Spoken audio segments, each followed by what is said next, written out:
quick intro with the lads. We've got a couple of setters here. We've got quite a few closers and a couple of new guys that have just joined the program not long ago, bro. But it's good to have you here, bro, first of all. And second of all, we got a couple of Chelsea fans in here as well, bro, so you'll be happy with that. Yeah, go on, Basit. Oh, boys. We won't talk about yesterday, yeah, but go on, the boys.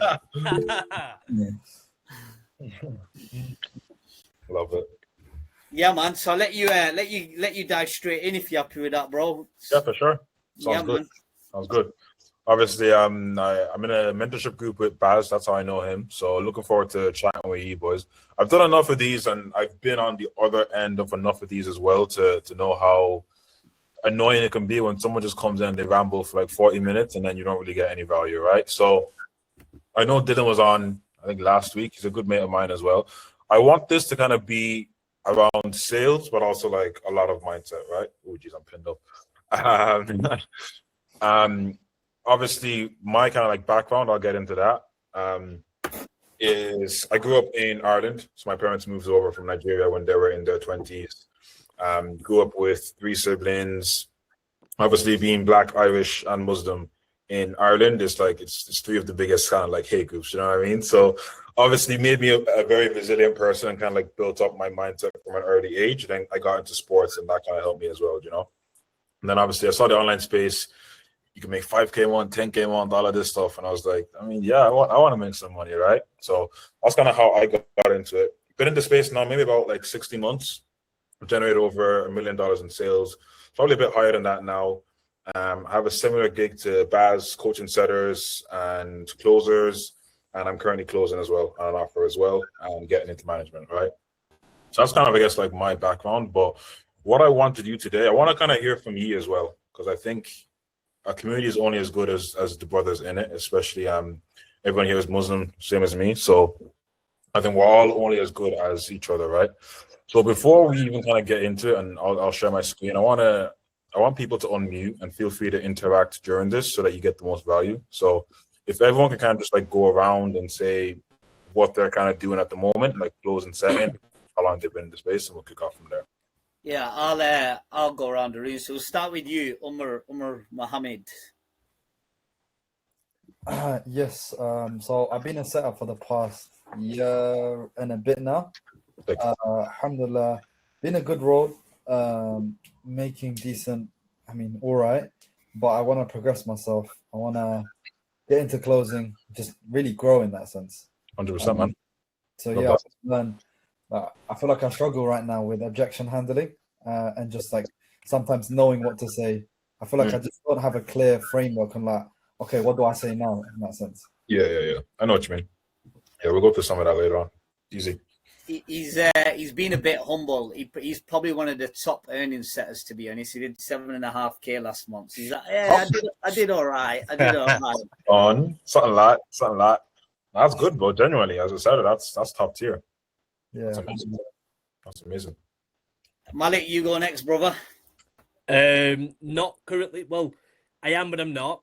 I'm flirting about with a role at the minute because of the company, not because of me. But I've been in sales for 10 plus years, mainly corporate and B2B. But for the last 3 years, I've been in high ticket in dental sales, doing all like different high ticket items, whether it be like Invisalign, dental implants, composite bonding, porcelain veneers, or just high ticket general dentistry like root canal treatments, etc. Sick. Nice. I love that. Wicked. Farhan. Assalamu alaikum, bro. How are you? Alaikum salam. Good, brother. You? Alhamdulillah, bro. All good.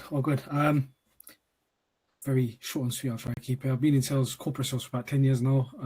Been with Baz since middle of last year. Recently landed a sales recruiter role consisting of recruitment side, B2B closing as well. Nice. Been actively in that role for about 3 weeks. Still getting to grips with all the processes and stuff like that. Yeah. But yeah, that's me, bro. Short and sweet, simple. Just ready to go and crush it, man. Nice, brother. Love that. Kyle, do you want to go next, bro?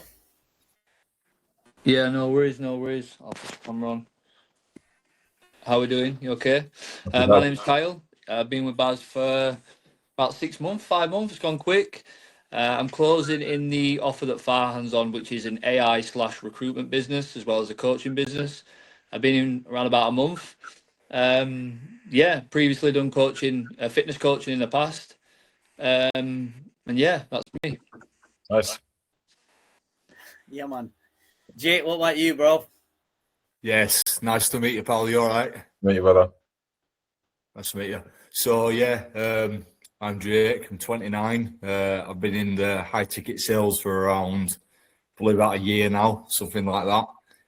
Obviously part of this group, and I'm also part of a group called the Core Network. I'm not sure if you've heard of that.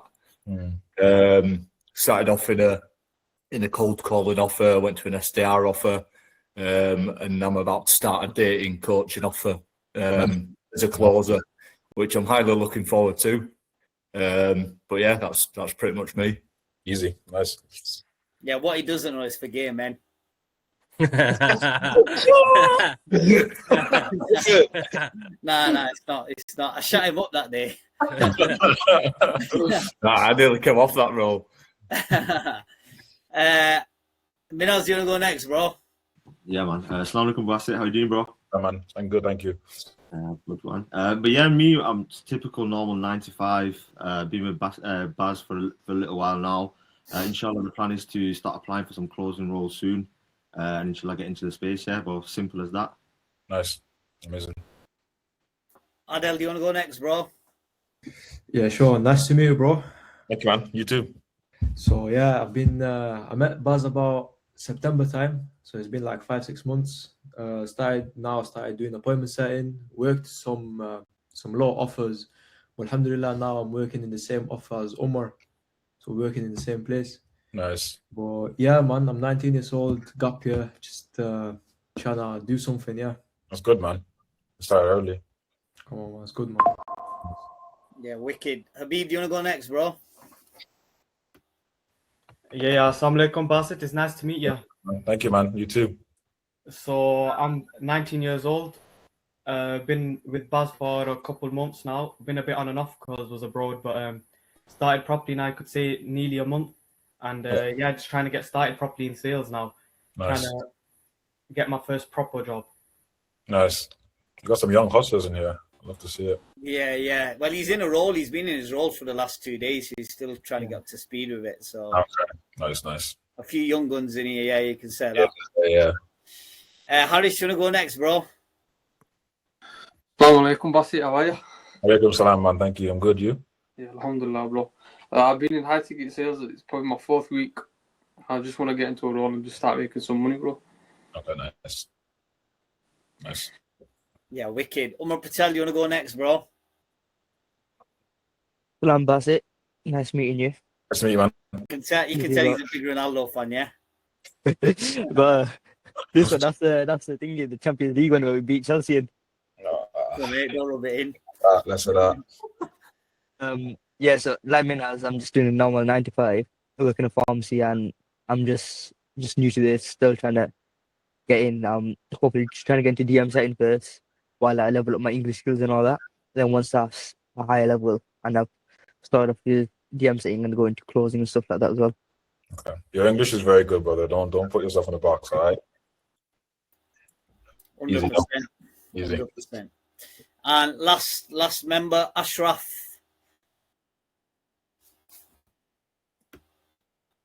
I know he said he's going to jump on while he's in the gym, so I'm guessing he's doing... No, I'm here. I'm home. I literally rushed home and showered up and stuff. So yeah, assalamu alaikum. You okay?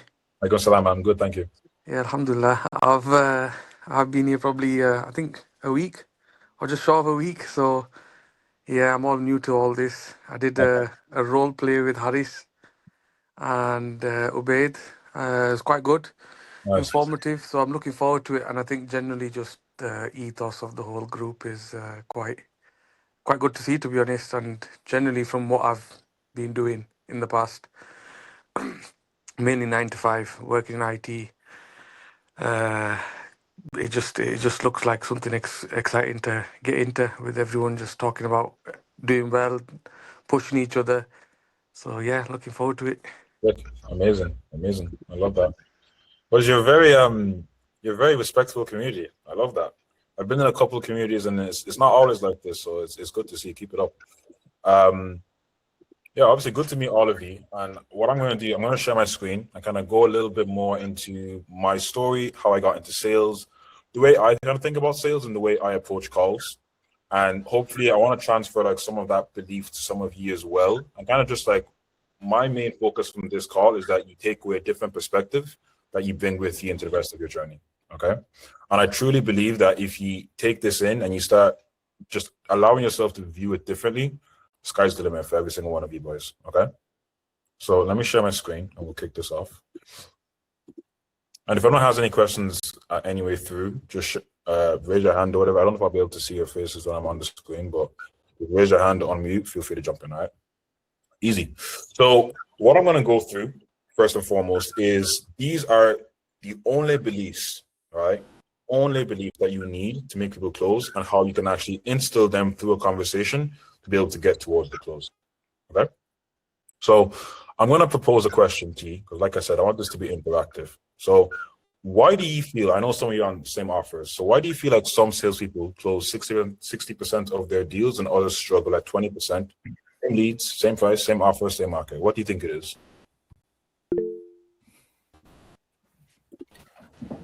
Farhan?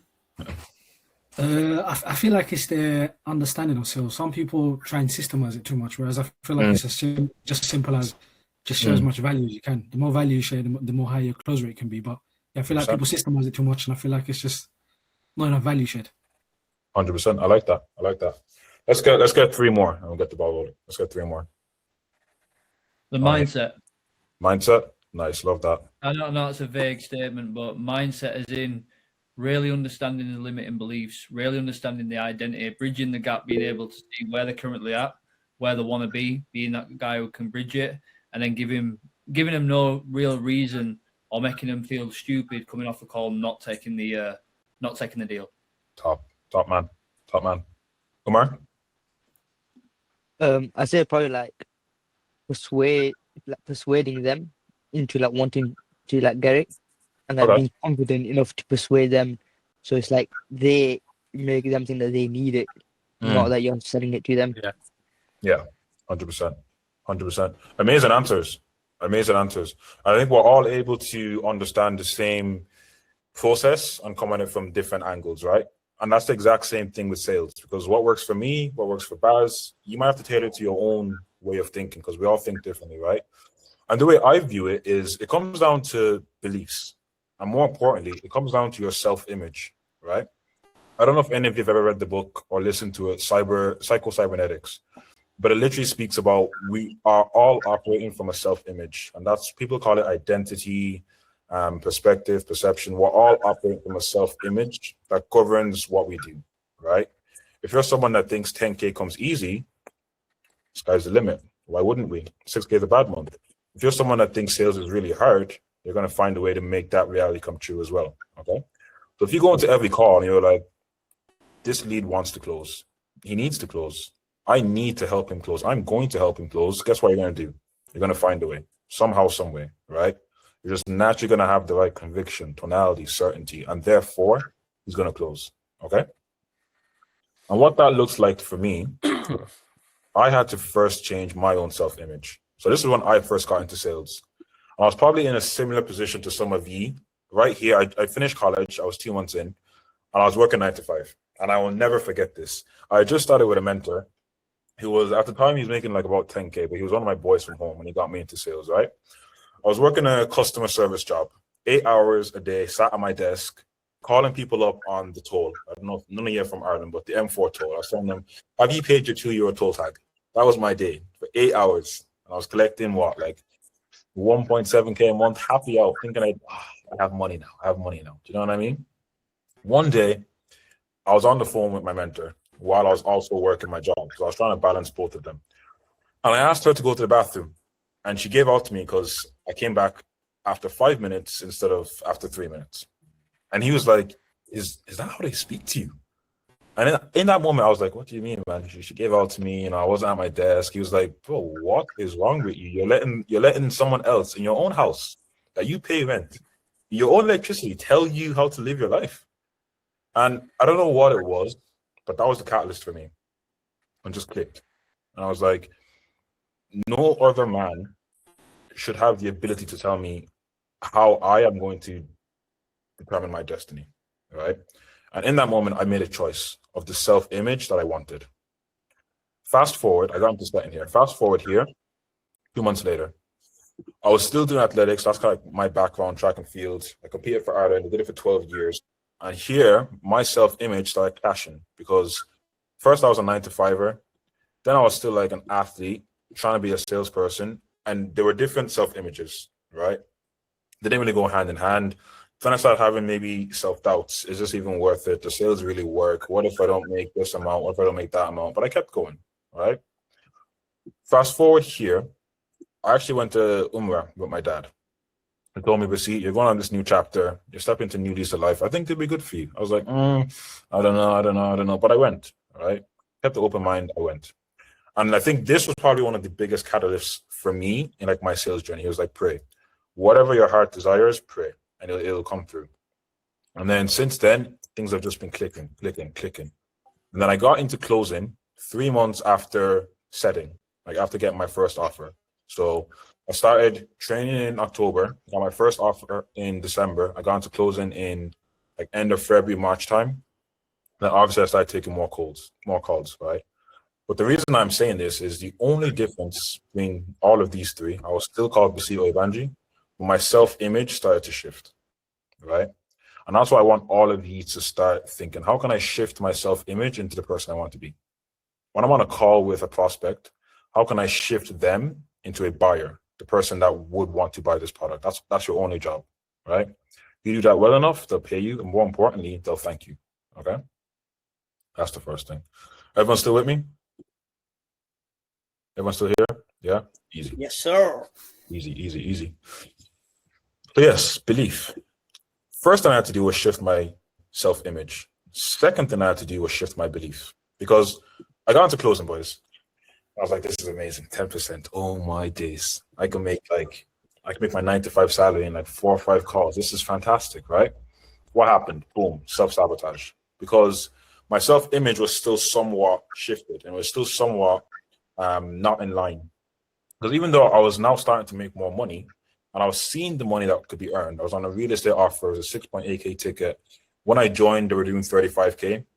Towards the end, we got them to 350K. Big team. I'm speaking to people that want to get into property so they have money, right? I'm this 21-year-old kid calling the shots, I'm wearing my shirt in my room. Do you know what I mean? I've stepped into that persona.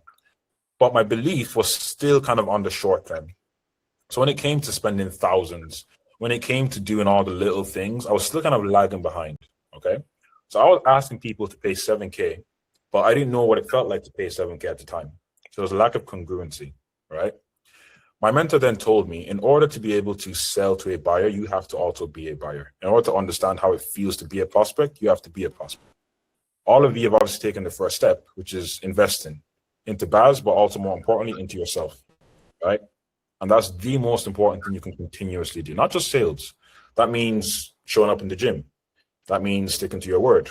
That means eating right. That means looking after, it's the little things. The way you do anything is the way you do everything, right? So for me, that meant going out and spending 18.9K in 8 months because I realized the only reason I wouldn't do that was the fear of failure, okay? And for me to truly get the help I needed and to understand what it felt like to spend your hard-earned money, I had to put myself in that position, okay? Money itself isn't real.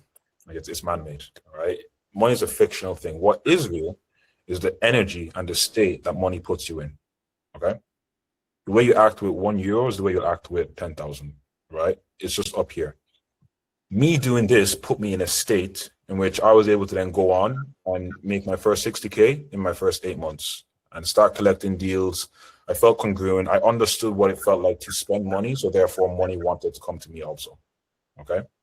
I just shifted my belief system into the long-term value of spending this money. Everyone still with me? Yeah? Easy. So what I want to go into, and the reason I even show you all of that, it's not to talk about money or anything like that, but it's to make you understand if you do struggle to invest into yourself, it's it's not just the money. You're not just saying no to the financial commitment. You're saying yes to the self-doubt. You're saying yes to the fear of failure. You're saying yes to being that person that doesn't truly believe in his own dreams. And if you don't believe in your own dreams, why do you expect anybody else to do that belief for you? Doesn't make sense, right? We are our own biggest enemy, but also our own biggest ally. And every time that you do invest in yourself, you're telling yourself, I am the person whose dreams are worth believing in. Every dollar that you spend, every euro that you spend is a denotion of the person that you want to be. Okay? That was the next belief that I had to shift. So obviously then you can, start making a bit of dash, right? After this call, what I want you all to clearly understand, apart from the belief, apart from the self-image, is what are the motivators behind buying decisions? So like, why do people actually buy? Okay. What are the beliefs that you can instill in yourself as a person, but also in the prospect to help them buy? And then how to do this in a framework, maybe like the questions I kind of use that kind of help me close deals. Okay. So I'm going to open it up to the floor again. Right. And I'm very curious to know, let's get a few hands. What made all of you decide to actually get into this space and take that risk on yourself in the first place? Farhan, I think you're first up, G.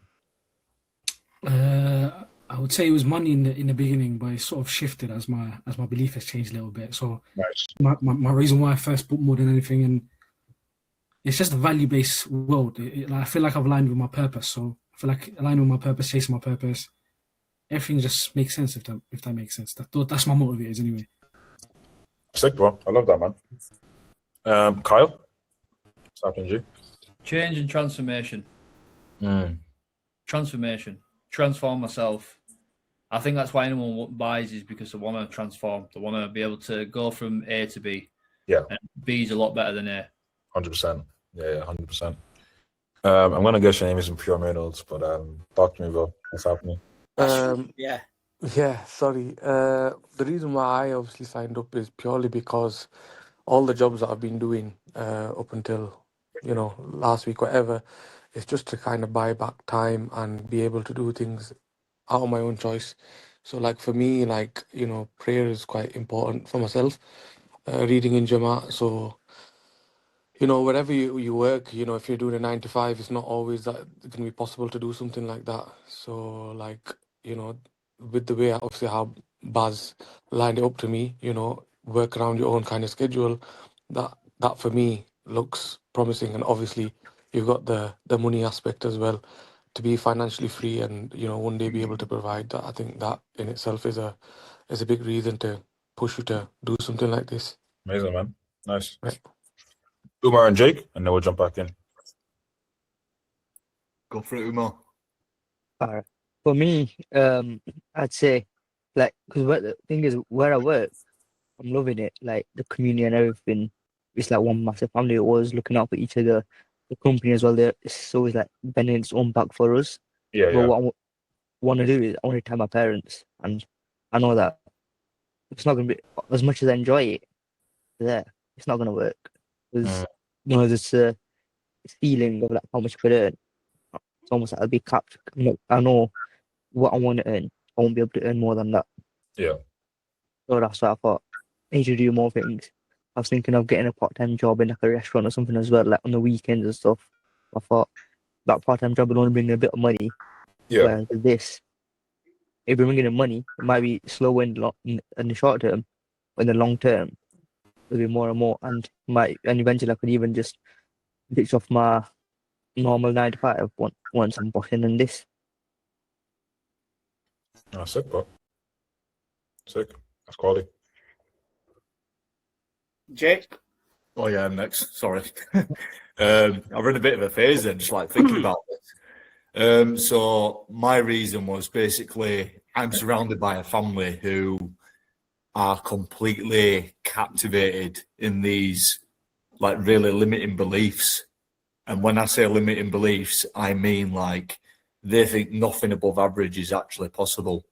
So my motivator was literally to kind of, can I invest into something that is going to deprogram my mind, to which then I can then contain into that energy and then spread it into my family, just to show them that, like you just said, like money's not even a thing, it doesn't exist. So I kind of wanted to be the one to prove that you can deprogram your mind, and the money will come just like energy. So it's just basically I wanted to know if I could deprogram myself from the circumstances that I've been raised in, and the answer is yeah. I really am.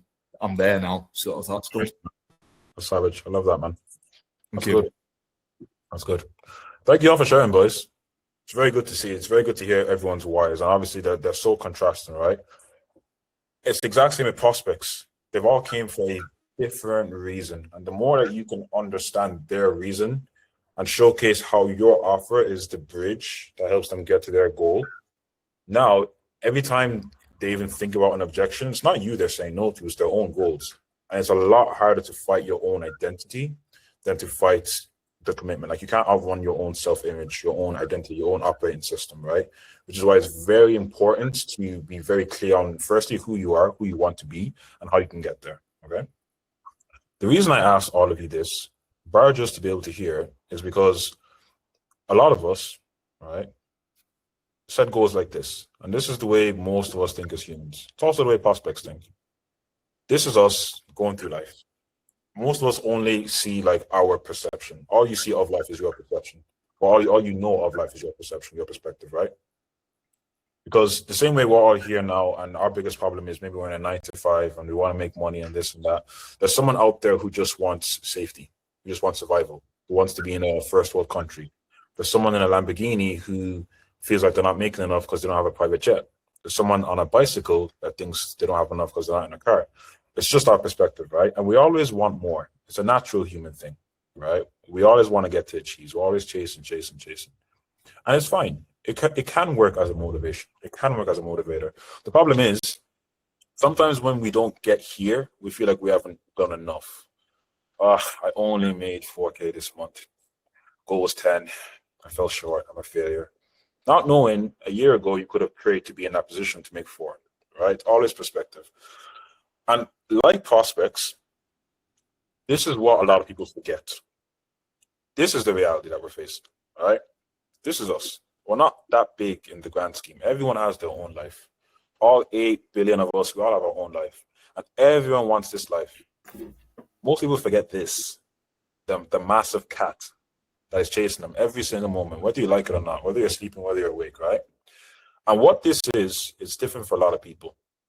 For some people, this is shaitan. For some people, this is fear. For some people, it's self-doubt.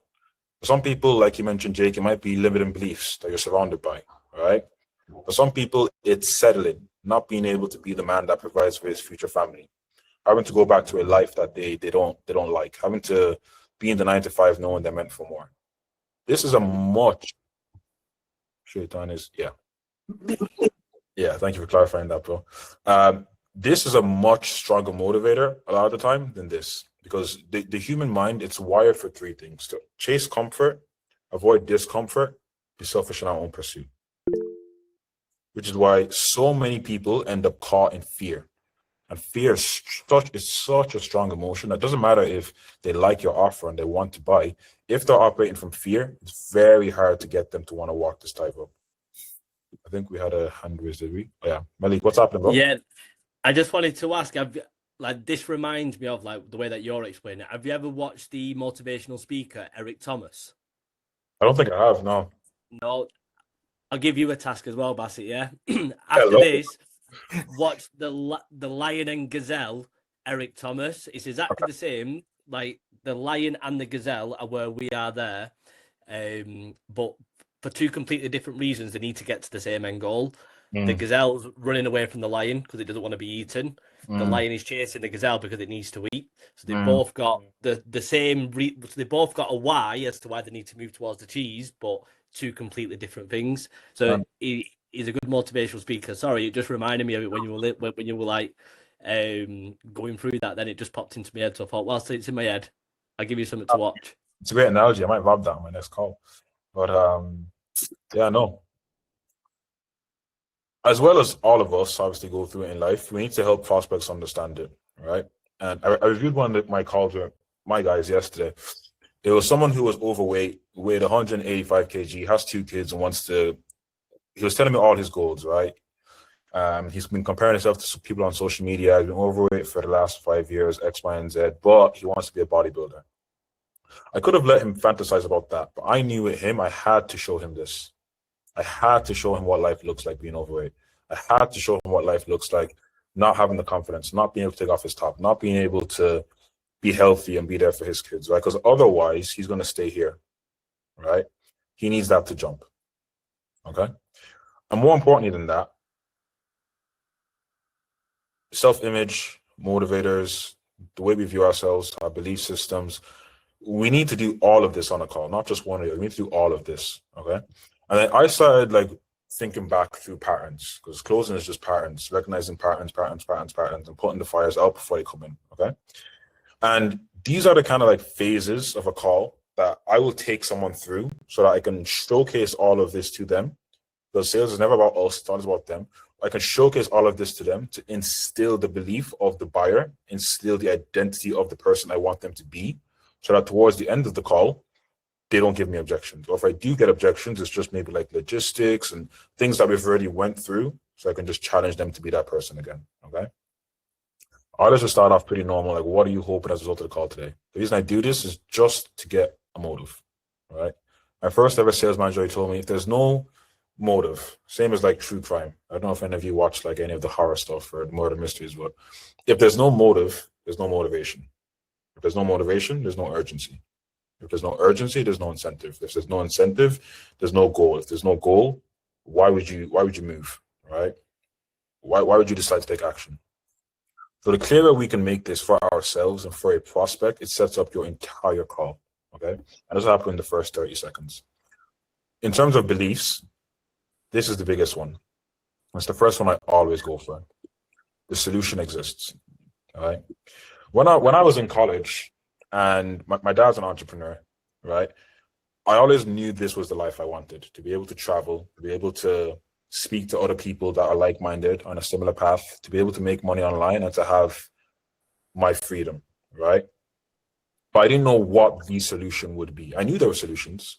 I wasn't alien to the online space, but I didn't know what the solution to be. Therefore, I allowed myself to coast, okay? So what a prospect needs to understand also is that the solution exists for their problem and needs to be normalized that they can also do it, right? And they have to say it. They have to come to the realization. And then just position yourself, okay? Show them that the problem is solvable and it's solvable for them as well, right?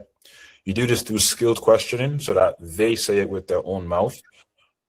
Yeah, I want to get into high ticket sales because I want to be able to leave my 9 to 5 and start making money online so that I can travel. And I've seen other people do this. That's a very concrete belief, okay?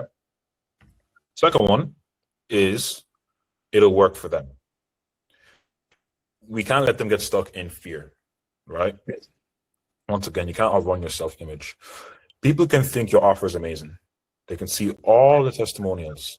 They might know friends that are doing it, right? If they don't believe it'll work for them, if they don't think they are someone who's able to go in and get results, they will not push forward, okay? Sales is never about us, it's always about them. It's a spiritual game. We need to instill that confidence and that belief in them so that they will go out, do the work, and therefore get the results, okay? Third one is trust. This is the biggest thing in life. Content, sales, marketing, relationships, trust. If you don't trust that someone has your best interest at heart, you're going to start overthinking. You're going to get analytical, right? It comes in everything. So as well as your offer and everything else, they have to trust in you as the closer, as the seller, to be able to lead them to their solution. And the moment they feel like you lose their trust or you have commission breath, they seize up. And now not only are you fighting against them, you're fighting against their analytical mind and their identity and their fear of poverty and their fear of failure, all right? Fourth one is timing. Like I said earlier, if there's no motive, there's no urgency, why can't they take time to think about it? Why can't they wait a month, a week, a year, 5 years? Why today? Why does it have to be today? We have to build that urgency. If someone comes to me and they say, I've wanted to get into the gym for a year and I haven't done anything, it's no longer a 45-minute call. We're dealing with a year of procrastination. That's a very strong emotional connection. We have to dig into that, right? Otherwise, they're going to default back to their regular pattern. Okay. And then, oh yeah, I knew there was one more. Last but not least, value. Value. It's the same reason people buy a Tesla over a Toyota Auris, right? People are spending millions on apartments, mansions. People buy feelings. People buy an experience. People buy an identity. It doesn't matter about the cost, right? None of us are chasing the money for the money itself, because money isn't real. We're chasing the value the money allows us to be able to do. If you can showcase how you solve a problem, a painful problem, doesn't matter what you charge, doesn't matter what they pay, because this is what they want. This is all that they care about, the value. Okay.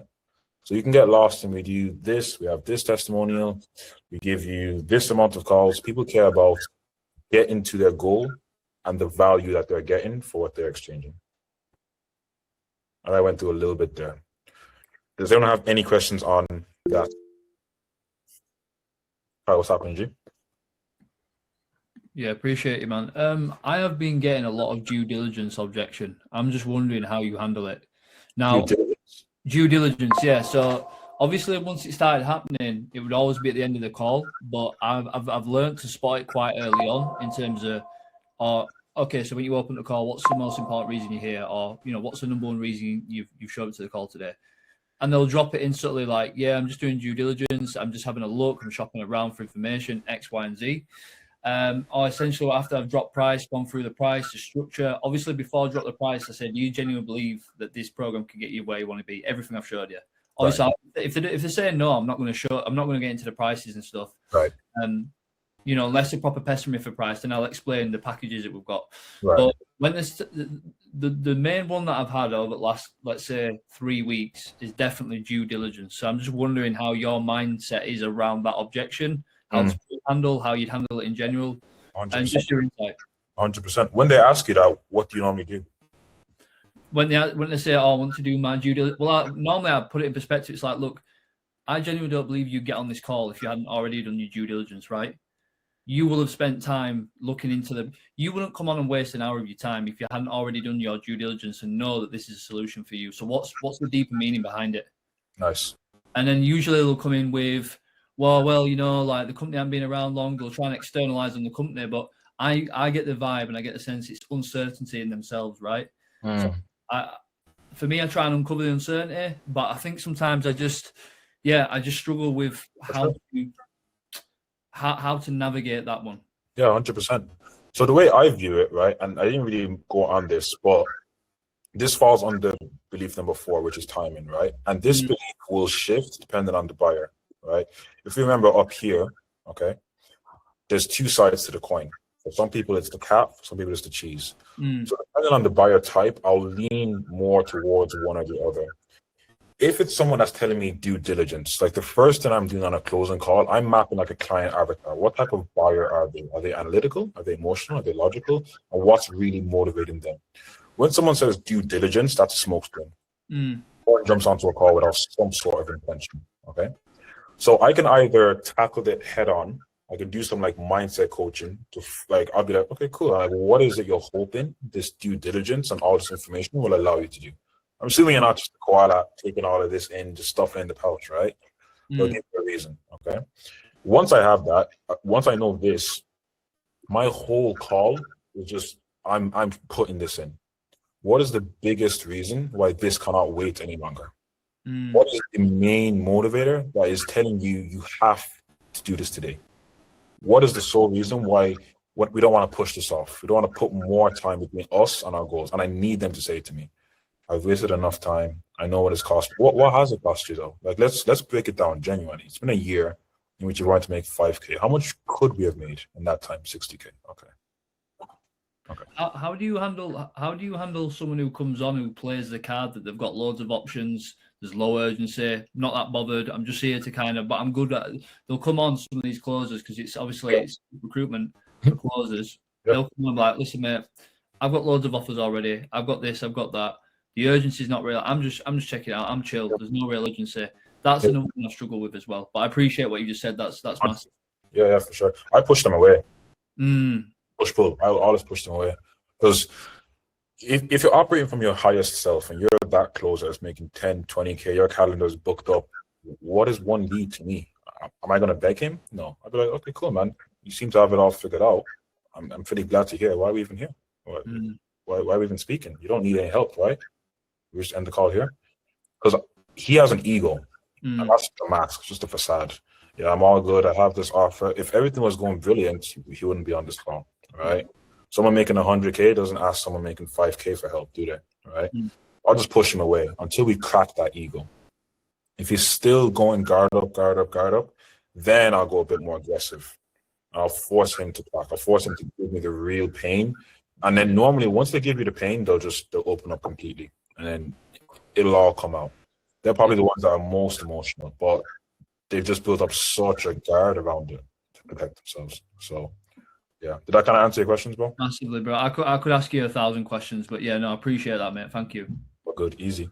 So that brings me on perfectly to the last bit, all right, with how I kind of set up my calls. And there's a few different ways, depending on the offer I'm selling, depending on the client avatar, but the easiest way, you don't have to overcomplicate closing, setting, sales. Sales is just, it's a conversation between two humans at a fundamental level to problem solve, right? Sales is a spiritual game. Some of the best sales training you can do is just self-development, just working on your own excuses, working on your own objections, because you're going to get from your prospects what you allow for yourself, all right? It's congruency. So the way I set up my calls is I'll start with my agenda. Okay, cool. Purpose of this call is just to do da-da-da-da. I'm very, very stern in my frame, right? So I'll be like, if it makes sense, towards the end of the call, we're going to get you set up today at the end, right? If it doesn't, I'm a very direct person. I'll let you know it's not a good fit. All I ask is at the end of the call, you give me a yes or no, and we'll go from there. Does that make sense? So I'm kind of trying to push away that think about it. I'm trying to instill that kind of belief and make them understand this is not a month thing. It's now or never. And if it's a no, it's a no, but it has to be, right? We have a hand. Ashraf. Sorry, so just obviously, with that approach that you're taking, it's quite stern. My question to you is, would you not think that the prospect gets put off by that kind of approach? And if so, how do you deal with that?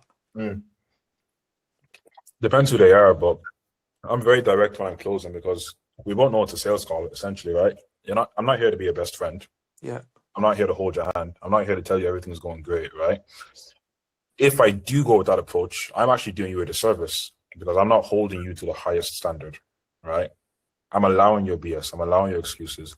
When I set that frame, we both know the next 40 minutes is going to be a real conversation. Okay. If they're not okay with that, cool. That's their issue. But they at least know what they're getting into, right? I kind of suss it out within the first few questions, depending on how they're answering me. If they're open enough, most people just respect it. They'll just be like, okay, cool. And we'll just go straight into it. So, cool. Yeah. Fair enough. Thank you. No worries, bro. So, yeah, once I've set my frame, I kind of go into my questioning. The first, up to here, I'm a bit softer, unless they give me limitations already. So I'll be a bit more open tonality, a bit more upward inflection, a bit more curiosity. I'll be like, So what kind of prompted you to take this call today? I'm very just inquisitive, right? Because I want them to give me that space that they can open up and feel free to ask me questions. Feel free to give me the problems. I'm a consultant now. I'm not a salesperson. I'm a therapist. Let's diagnose the problem so I can give you a medicine. That's the way I view it, right? What prompted you to take this call today? I just want to make more money. Okay, cool. And I guess, what have you seen in your current situation that has you feeling like you're not making enough money? Situational. I just can't afford this and that. Okay, cool. And towards the end of this call, if it was to make sense, is it just you that's driving this decision, or is there anyone else we kind of need to get on the call? It's just, okay, cool. What have you kind of been doing so far, I guess, to put yourself in that position in which we're obviously making a bit more money? This is where it gets a bit real, right? So let's just say if here was year 1 to 3, from here we're turning it up to 4 to 5, right? The reason being, this is where the close happens. It's not here. This should be a formality, right? This is where the close happens. Because I want to cut out every excuse, every limitation, every BS objection until they tell me I am the person that has been putting my life on pause. I need to make a change. this is the reason why I need to make a change. This is why I'm going to do it. Once they give me that, that's the close. The close are just mini commitments. Then I'll bring that in. Okay. We all know the people that say, like, you know, New Year's New Me, I need to go to the gym, but they don't, right? So, like, why is it actually important for you to become that person? Are you actually ready to become that person? Yes, I am. Okay, cool. Identity shifting, just putting them into that 2.0 version and letting them stay congruent with it. Future pacing them on that. So I'm just forming an emotional connection. I don't go too deep into this, but I'll just let them understand who else benefits, what life could look like, put that confidence. Consequence, let them understand the cost of not doing anything, staying in the exact same position and the pain that would cause them, right? Because we are all either trying to avoid future pain or current pain. So I need them to understand the future pain of saying no and saying I want to think about it. And then I'll just go for my pitch. A few different ways you can pitch, but obviously we could do a whole seminar on just that alone. So that's kind of the way I look at closing, sales, beliefs, motivation, mindset, and I guess what kind of works for me and what I wanted to transfer to you boys. So thank you for listening. If anyone has any questions, feel free to unmute and shoot them over. You know that what you're just showing there right at the end? Would you be able to get a copy of it as well? Yeah, I can shoot you over that, bro. Yeah. Yeah. Yeah, just before we go into any other questions, bro, I appreciate you sharing that because there's shitloads of value. So if there's not 10 hands up in the next 2 minutes asking 10 questions, boys, then something isn't right, because even I learned quite a bit from that, bro. So appreciate you sharing that. Thank you, brother, for sure. Yeah, go on, Kyle. That were very valuable. Excuse my phone. That was very, very valuable. Thank you. Appreciate it. Appreciate your insight and how you're doing it. In terms of identity shifting, how are you identity shifting? Are you going, like, for example, is it Basit? Is that how you pronounce your name? Yeah. All right, Basit at 180 kilo, right? He's overweight. He's not happy, and essentially he's missing out time with the kids. You know, think of Basit at 100 kilo, jacked, massive. You know, confident. Which one are you wanting to step into? Is that the type of identity? Is that what you're on about when you do identity shift? Like, yeah. To a level. I love identity shifting because I go very deep. I'm very deep into the whole subconscious. Like I have it here.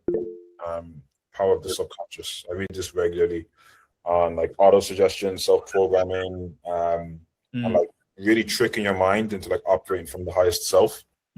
So when I go into identity shifting, the sole purpose, and it's fundamental, is to create two contrasting identities, a positive and a negative. And then the deeper you can go with it, the actions, the beliefs, the feelings, the thoughts, the emotions, everything, right? You can also go a layer deeper and you can put a persona on each of those, right? So talk to me, Kyle. Like the version of you so far for the last year that has been procrastinating, got himself to where he's not necessarily happy, he's not making enough money.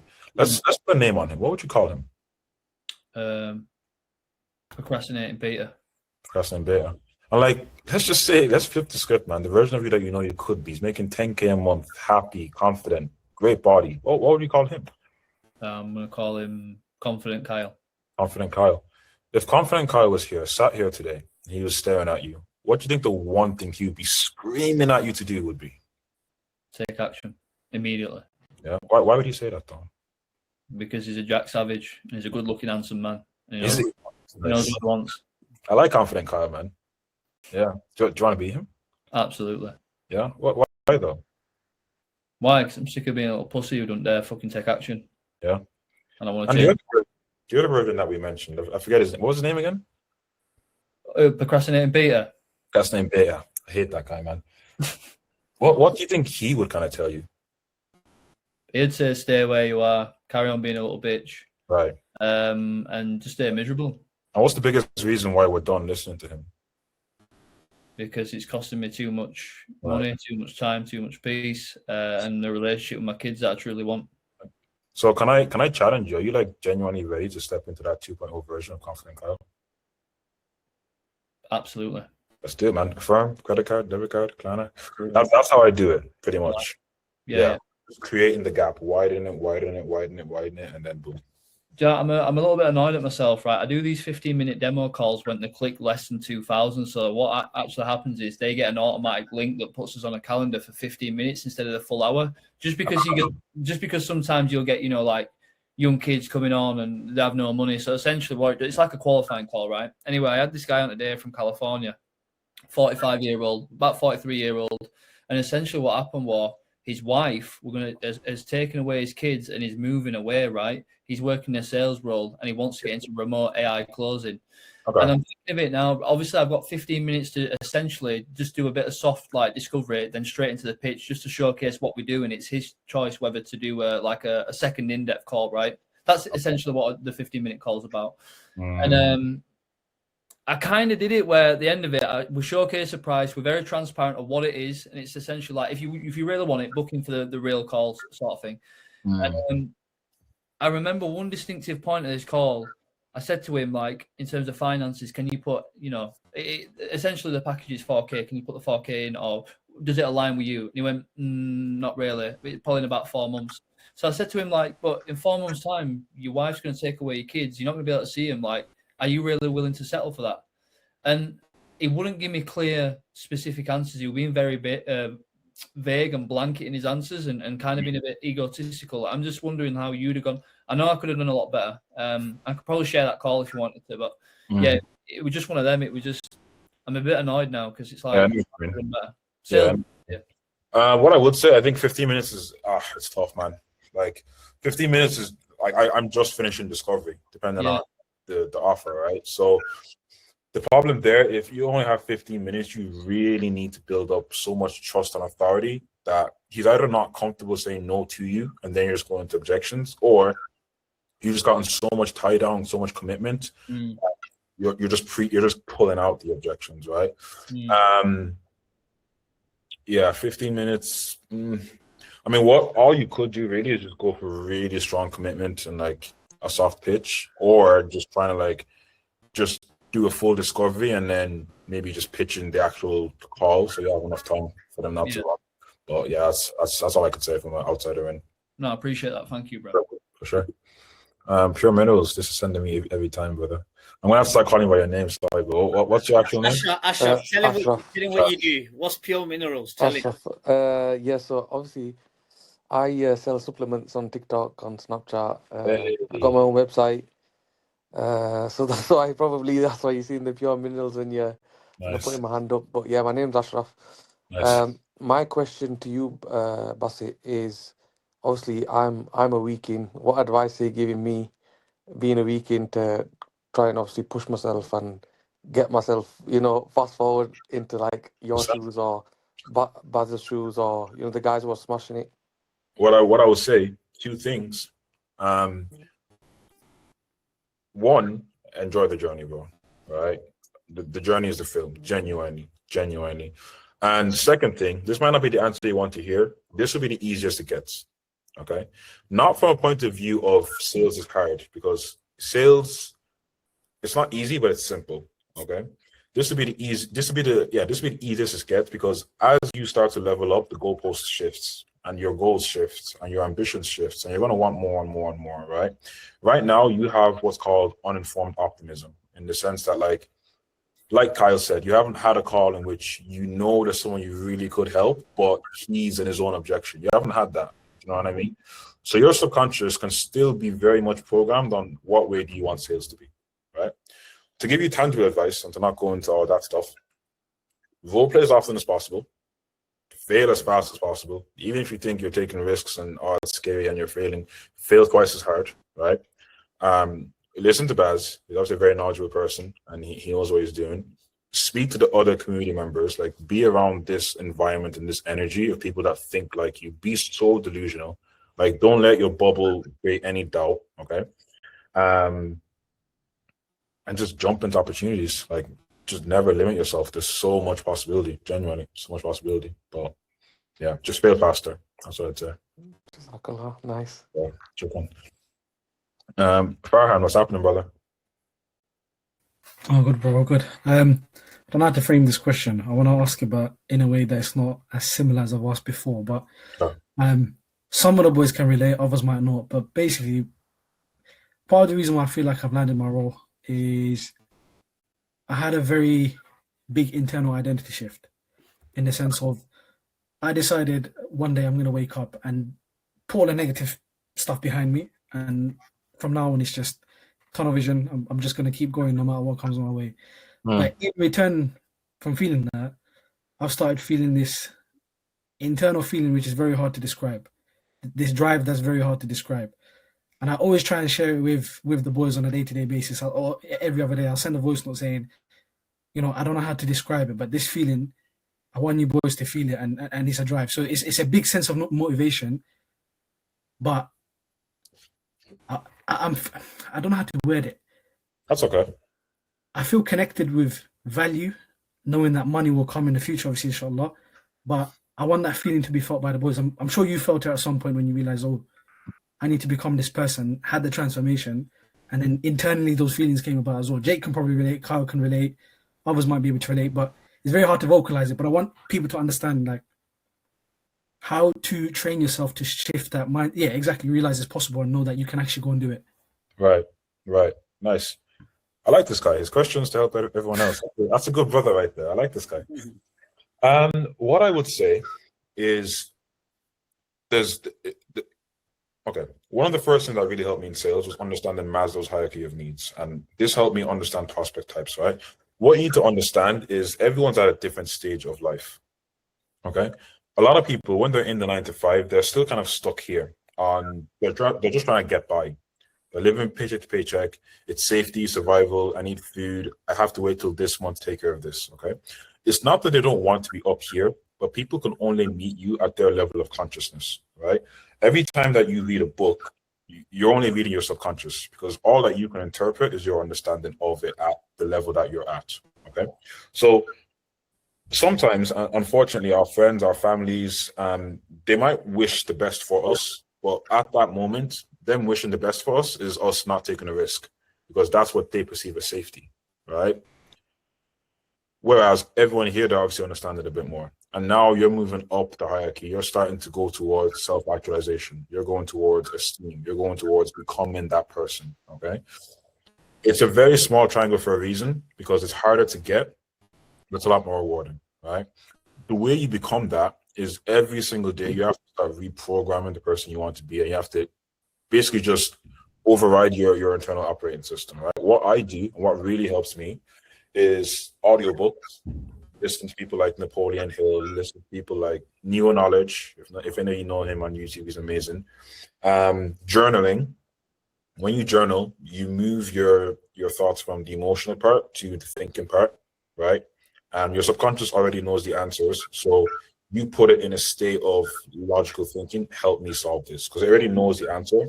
It's the emotions and the negative self-doubt and stuff that stop you from acting on it, right? And then just meditating very, very clearly. I don't even mean like 15 minutes, none of that, right? You can do that as well. I do it often, but meditate on the emotions you would feel had you already achieved everything. So like, what would it be? Would it be like excitement to share with your family? Would it be like joy? Would it be overwhelmed? Whatever that emotion is and the way you would act, do it right here, right now in the present moment, because that's the only difference, okay? When you act in a state of abundance, you're going to spend more money on yourself. And it's that energy that will attract more opportunities. When you act in a state of lack and fear, you're going to tell yourself, I can't buy a one-way ticket to Miami because I'm not going to have enough money. Not knowing it's that one action that will put you around the people that could change your life. You know what I mean? So I don't know if I went a bit off tangent, but that's what I would say. Yeah. Make it a appreciate it. Yeah. For sure. Jake? Yes, just want to say I really appreciate that presentation. You've shifted my mind in the space of about half an hour. That's insane. Luckily, a lot of these lads have a massive impact on my brain as well, luckily. So my question is, going off what Farhan said as well, I do believe I'm going through that shift on a daily basis from writing gratitude lists every single day and just really becoming grateful for like the tiniest things. Yeah. I bought a really expensive gift today from my work colleagues, and it's like something I've never received before from lads who I never thought I would receive it from. And I don't know if it's because of my energy shift or, you know, the things that I'm believing can come true, if that makes sense. Yeah. So I'm just curious, what is the biggest and best exercise that you do for yourself that really trains your subconscious mind to attract everything? Is it just as simple as meditation? I used to meditate a lot just from being an athlete. Like, I was very used to, like, you know, having to visualize frame times. Yeah, obviously that's amazing. I was very used to like having to visualize a race, having to like listen to the start go and anticipate. Like, my body was already primed for it, right? Now, in hindsight, it was the priming. So your nervous system has to get comfortable with how it would feel when it already has everything. That's why people say, like, it's already done. How would you act if it was already done? It's your nervous system that's going to control like the way you react, the way you move, perceive. Your coworker is giving you a gift. It's not by coincidence, right? Because nothing is nothing. Like, every action, don't think anything's a coincidence. It's all just a reflection, right? People can feel your energy long before you even walk in a room, brother. Do you know what I mean? There's a reason all of us are speaking today. Like, nothing is nothing. So how would I train my subconscious? You need to find what works for you, firstly. Like, what makes you feel like Jake? Like, when are you genuinely at your happiness? What is the action and the environment that puts you at your happiness? And then do more of those. Like, find time to just do more of the thing that you don't have to think. You can just be in flow state. And then that's probably when you're most susceptible to programming, because you're going to want to stay attached to that feeling. And then just remind yourself of what you need to do to be able to have that feeling more often. And just form that attachment. So, for example, me doing 4 role plays a week allows me to make the money, yes, but me doing 4 role plays allows me to be able to provide for my family and therefore feel that fulfillment of being that man. Do you know what I mean? Then it's like for you not to make time to do the role plays, do you know? So, something like that. Yeah. Thank you very much. I'm with you. I understand that. Nice one. Good question. Wicked. And I know we've gone past the hour, so I don't know if you need to shoot, bro, but if you've got... Let me just quickly check.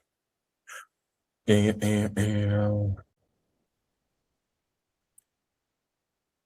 today. My brain is scattered.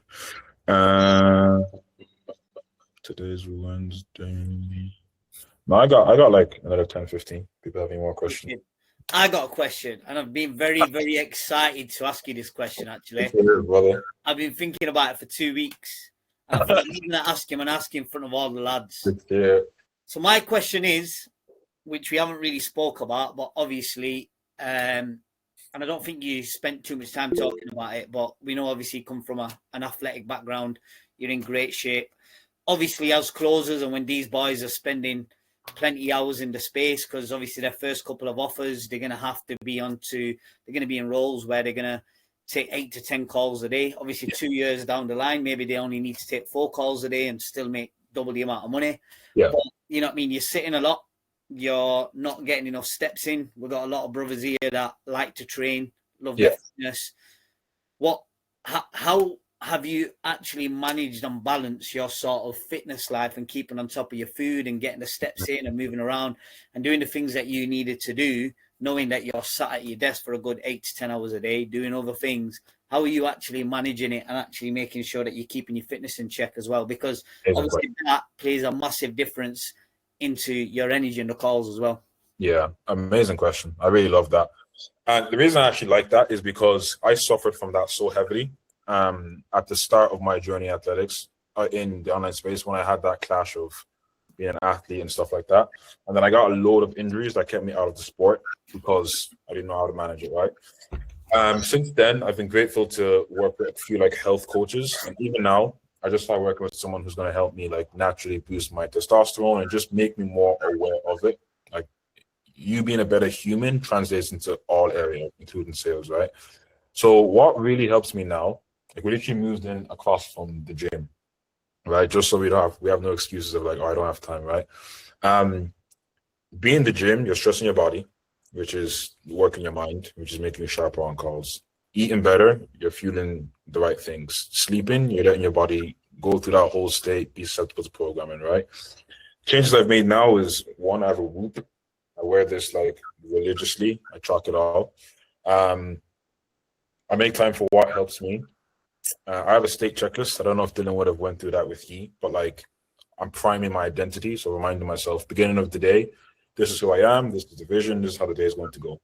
These are the needed movers. Middle of the day, doing like a check-in. How am I? How do I feel? Where my energy levels at. End of the day, what were my wins? What went well? What didn't go well? Reflecting on it. Just make a little bit of time for that, right? I can also share my screen and I can show you this. This is what I got from the health guy. If any of you are like interested, I can mention it to him. He's very knowledgeable as well. There's a few different guys. But now I'm like a nerd with this because I understand this is a direct correlation into like my sales and everything else, right? So I have like a morning like wind up thing, like and a wind down one before bed, hydration, sunlight, things like that. And then I track like the scores of the days that I felt better, and then how much money did I make from it, things like that. So it's just data. After a while, it's just data. Like the days that I didn't do X, Y, Z, how did I perform, right? Same with the sleep. Like go into detail for this. This is how you're going to make money and obviously improve your life. Now, I'm not great for some of these things. As you can see, some of them aren't filled out at all. But like just having metrics. So I know, for example, this day I had a great sleep. Okay, cool. I also felt amazing. Okay, cool. I made the most amount of money. Pattern recognition. Let's do it again the next day. Let's change one thing. How does that help me with this? Okay, cool. We found the routine. Just double down on that, you know? Little things like that. Starting your day with sunlight and going for a walk, 10 minutes, no phones, getting into your thoughts, programming yourself, right? Reading more, journaling more. Just small habits that just compound over time. That's kind of what's helped me. But that's it. Yeah, that was a good question. I like that. Yeah, wicked. Appreciate it. Yeah, Ashraf, let's call it the last question of the night, bro, and then we'll let Basit go because he's got to keep on track of his watch. So my question is, obviously, now that you're making, obviously, alhamdulillah, mashallah, a decent amount of money, and I suppose it could be addressed to anyone. How do you stay humble in that obviously you're making a lot of money and you don't let your ego get the better of you? How do you actually tackle that? Because a lot of people, and I'm just speaking off based on like Bradford environment where I'm from, a lot of people who obviously make money in the Bradford space, they just high egos, like to gatekeep, don't want to help their brothers out. And it's like you can ask them questions and they won't give you anything direct. Like this call here, I could say that majority of us got something from it. And, you know, that's the kind of stuff that you want. So how do you kind of hone in that ego and, you know, that way? 100%. I think it's back to the self-image thing, man. Because even like sometimes, bro, I think I'm not doing enough, right? Sometimes I'm like, I still compare myself and I'm like, oh, this person's doing this and I haven't hit this goal yet. What really helps me is one, like my family helped keep me grounded. And although they'll always congratulate me, my dad especially, he'll always remind me of there's more you can do. There's more you can do. Like, don't think you've made it yet type of thing. Two, I surround myself with people that push me forward, not hold me back. So we're all on the same frequency. We're all talking about the same things. So then it's normalized. So you don't think you're ahead of anyone else because it's the norm, right? And I had a good one in mind. It slipped my mind now. Oh yes, 3 is just remembering your values. Like, I think I've always tried to be myself, and that was the first thing I had to get comfortable with, not trying to like play a character or like play a facade. I think at the start of the journey, I thought I had to like, people like expected this, so I had to maintain this. Then I realized just be yourself. The right people will come, the wrong people you repel, and it'll feel so much more natural as a result. Do you know what I mean? And yeah, that's kind of really helped me. So yeah, thank you very much. Yeah, for sure. Yeah, wicked. Appreciate that, bro. I've brought a few guest speakers on, but I'm gonna say this to you, Basit. Like, this has been, I know everyone's had their sort of moments where they'll send me a voice note after a guest speaker and say, "Oh, Baz, I love that. Like, I really resonate with that guy." But for me, this has been my best one, bro. So appreciate you coming on. Appreciate it. It was a pleasure. It's fun. Yeah, man. But yeah, boys. Any final words? Give them a bit of a. Yes, thank you, bro. I appreciate your time. Cheers for that. Anyone, bro. And I'm gonna do a cheeky plug, boys. If any of you could drop us up on the YouTube, just Basit Oyebanji. I'll share my Instagram as well with Baz if anyone wants to connect there. And I'm more than happy to chat to anyone else. But yeah, that's pretty much it. Thank you for the time as well, boys. Appreciate it. yeah, wicked. I'll drop your handle in the chat and the YouTube link if you want to send it to me. I'll get the boys on it. Yeah. Also, if everyone could drop one takeaway in their chat, I'd love to see that as well from Baz, if possible. I'll get that over to you. Easy, brother. Appreciate it, brothers. Take care, bro. Have a good night. Easy. Thank you. Yeah. What's crack, people? Staying on. 110 only, lads. Run a role play then. Let's go. So Farhan, what did you really take from that? Huh? I was attempting to do an impression of him. Jake's in an offer, lads. Jake's in an offer, alhamdulillah. I know. Just rounding offers left, right, and centre. We love it. Who wants to not pull a bird?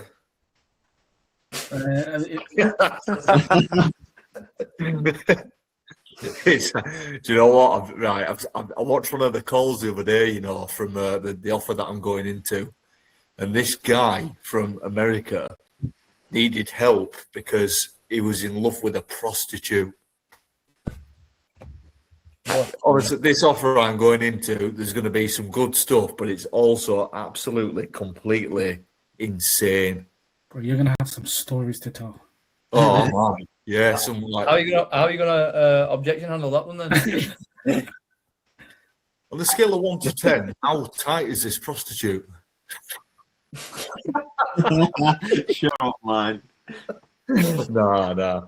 Well, we'll see, won't we? We'll see how we're performing. It gets onto it. But here's the place to be inappropriate. So I'm just getting it out there before I jump on these calls. I heard a scale of 1 to 10 on my call card.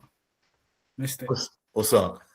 I heard on a scale of 1 to 10 and then my call card. Missed the best spot. I don't think them boys want me to repeat that. I think I got the gist. Who's not in a row right now? Who's not in a row? Me, because I've just started. Me. Mate, you'll land one rapid. No Same. problem at all. Are you feeling confident? Obviously, you're a week in. How are you actually feeling? Yeah, I feel good. I was actually watching your call today Which with one?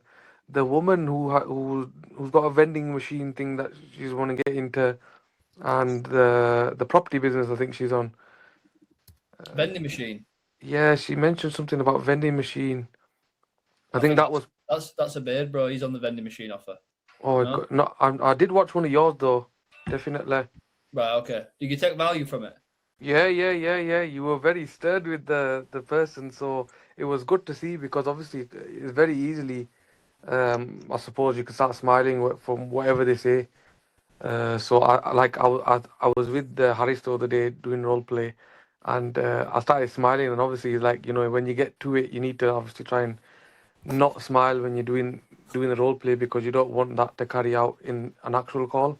I mean, there's a balance to it, right? Like for me now I'm actually in the ring and I'm doing it consistently. There's a balance between, like, if you have a good rapport with someone, all right, you're talking about something that's similar interest, you've got kids, or you talk about, you know, football, whatever it is.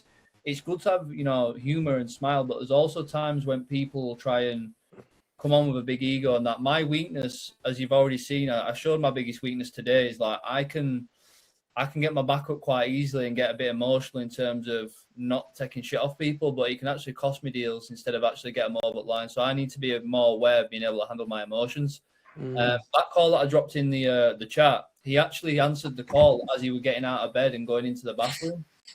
So it pissed me off immediately. Just like, you're a 44-year-old man, you were a grown man, like you're behaving like a 16-year-old fucking teenager, and you're annoying. Yeah, he was trying too much shit, that guy.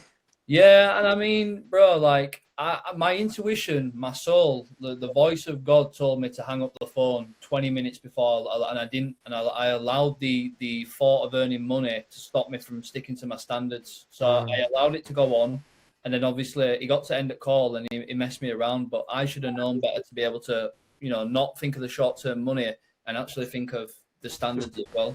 Yeah, just cutting him off, I suppose. honestly, my best advice is this: what he said there on the call, and this applies to all of you out in a role or are in a role, is like he said, sitting there, visualizing it, deep gratitude to God, pray 5 times a day. Obviously, I know you guys pray 5 times a day. I pray all the time as well. And essentially from there, like you deeply visualizing it every single morning before the electronics are on. And you genuinely wanting it with conviction, that role's yours, bro. It doesn't matter how long you've been in it. It's about, your conviction in yourself. So I've got a question for you lads, for any of you who can answer. Boys, quickly, Baz has shared another link and said, can we jump on that one? Oh, okay. Is it send a WhatsApp? No. All right, yeah, I'll jump on that. He's trying to join, that's why it's not letting him. I'll ask the call there, the question.